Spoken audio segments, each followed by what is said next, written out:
بسم اللہ الرحمن الرحیم۔ رمضان المبارک میں، خاص طور پر رمضان المبارک کے جب درمیان میں ہم پہنچتے ہیں یا آخری حصے میں ہوتے ہیں تو ہمارے کاموں میں، ہمارے معمولات میں ایک اور چیز شامل ہو جاتی ہے، اور وہ ہے عید کی تیاری۔ عید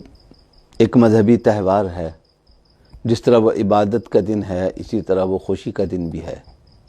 تو ظاہر ہے کہ خوشی کے دن کے لیے پہلے سے تیاری کی جاتی ہے، لیکن اس معاملے میں کچھ افراط اور تفریط ہوتا ہے۔ اس حوالے سے چند مشورے آپ کی خدمت میں پیش کرنا مقصود ہے۔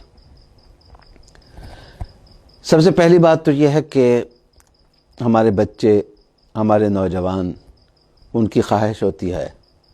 کہ عید پہ بہتر سے بہتر لباس ہو، بہتر سے بہتر جوتے ہوں، بہتر سے بہتر چیزیں ہوں۔ عید کی خریداری کریں تو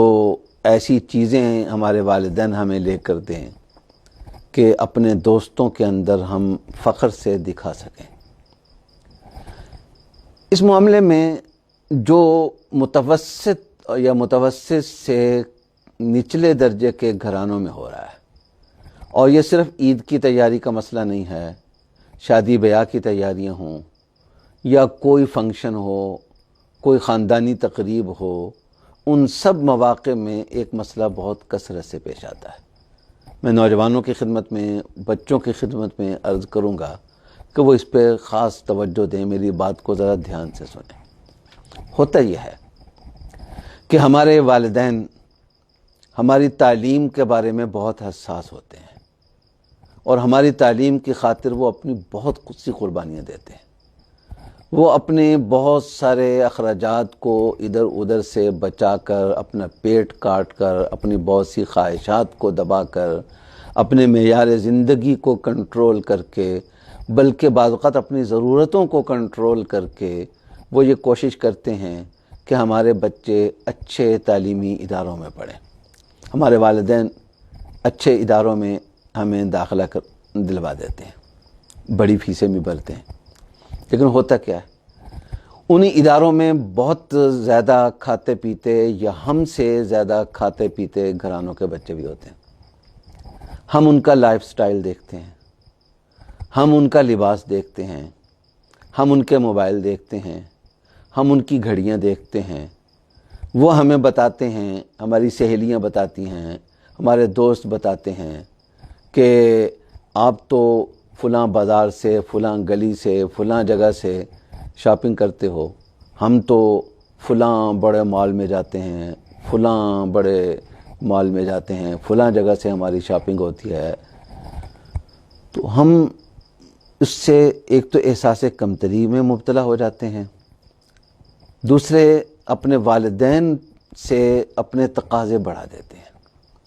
اور جب ہمارے والدین اس معیار پہ پورا نہیں اترتے تو بعض اوقات ہمارا احساس یہ ہوتا ہے کہ ہم بہت ایڈوانس ہیں، ہمارا دماغ بہت آگے جا رہا ہے، اور ہمارے والدین کچھ بے سمجھ سے ہیں، ان کو زمانے کا پتہ نہیں ہے۔ اور واقعتاً شاید آپ کی بات ٹھیک ہے کہ آپ کے والدین بے سمجھ ہی ہیں۔ آپ کے والدین کے لیے سمجھداری یہ ہوتی کہ وہ اپنے لباس، اپنی ضروریات، اپنے لائف سٹائل کو بہتر سے بہتر رکھتے ہوئے جو تھوڑا بہت بچ جاتا وہ آپ کی تعلیم پہ خرچ کرتے۔ بے شک اس مقصد کے لیے آپ کو کسی ٹاٹ سکول میں داخل کرانا پڑتا، آپ کسی ٹاٹ سکول میں پڑھ رہے ہوتے، اور اسی ماحول کے بچے آپ کے ساتھ ہوتے، آپ کو پتہ ہی نہ ہوتا کہ شاپنگ مال کیا ہوتا ہے، آپ کو یہ پتہ ہی نہ ہوتا کہ اعلیٰ موبائل کیا ہوتا ہے، آپ کو یہ پتہ ہی نہ ہوتا کہ اچھے کپڑے کیا ہوتے ہیں۔ تو پھر یقیناً آپ نے سیدھا سادہ بیوقوف ہونا تھا، اور آپ کے والدین نے سمجھدار ہونا تھا۔ تو یہ آپ کی بات ٹھیک ہے، لیکن یہ جو کچھ آپ محسوس کر رہے ہیں یہ در حقیقت آپ کے والدین کی قربانیوں کا نتیجہ ہے۔ آپ جب بڑے ہوں گے تو آپ کبھی بھی اپنے بچوں کے سامنے یا اپنی اگلی نسل کے سامنے، اپنے شاگردوں کے سامنے فخریہ طور پر یہ نہیں کہہ سکیں گے کہ ہم نے اپنے والدین کو اس طرح سے تنگ کر کے اعلیٰ سے اعلیٰ کپڑے پہنے تھے۔ ہاں، آپ کی جو آج کی غربت ہے، آج کی جو آپ کی قناعت ہے، اس کو انشاءاللہ کل آپ ہو سکتا ہے فخر سے بیان کریں کہ ہم اپنے دور میں عید اس طرح سے گزارا کرتے تھے، جوتوں میں اس طریقے سے گزارا کرتے تھے، کپڑوں میں اس طریقے سے گزارا کرتے تھے،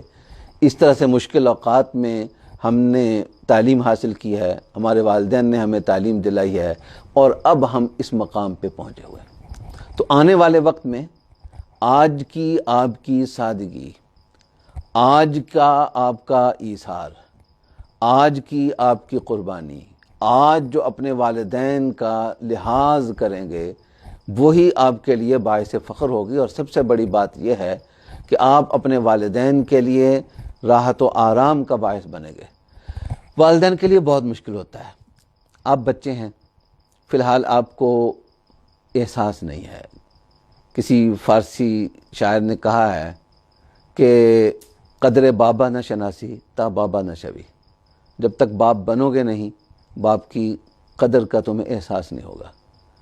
ہمیں اپنے والدین کے احساسات کا بعض اوقات پورا ادراک نہیں ہوتا کہ ہم بہت اونچی جب ڈیمانڈ کرتے ہیں تو ہمارے والدین کے لیے اس ڈیمانڈ کا انکار کرنا کتنا مشکل ہوتا ہے۔ بعض اوقات وہ عجیب مخمصے میں پھنس جاتے ہیں، ان کے لیے اس ڈیمانڈ کو پورا کرنا بھی مشکل ہو جاتا ہے، اور اپنے بچے اور خاص طور پہ بچیوں کے کہے ہوئے کا انکار کرنا بھی ان کے لیے مشکل ہو جاتا ہے۔ اس لیے بچوں سے، نوجوانوں سے، چاہے وہ شادی کی تقریب ہو، چاہے کوئی اور فنکشن ہو، ہمارے کالجوں یونیورسٹیوں میں فنکشن ہوتے ہیں، ان میں ہمارے بچے اور بچیاں بہت بڑے بڑے مطالبات لے کر آ جاتے ہیں کہ جی میری سہیلیوں نے اس طرح کے کپڑے پہننے ہیں، میرے دوستوں نے اس طرح کے کپڑے پہننے ہیں، فلاں نے اس طرح کے کپڑے پہن کے آنے ہیں، عید کے موقع پر بھی ایسا ہوتا ہے۔ تو اس پہلو کو ضرور پیش نظر رکھیں، انشاءاللہ اس کی برکت سے اللہ آپ کو عزتیں بھی عطا فرمائیں گے، دنیا کی خیر بھی عطا فرمائیں گے، آخرت کی خیر بھی عطا فرمائیں گے۔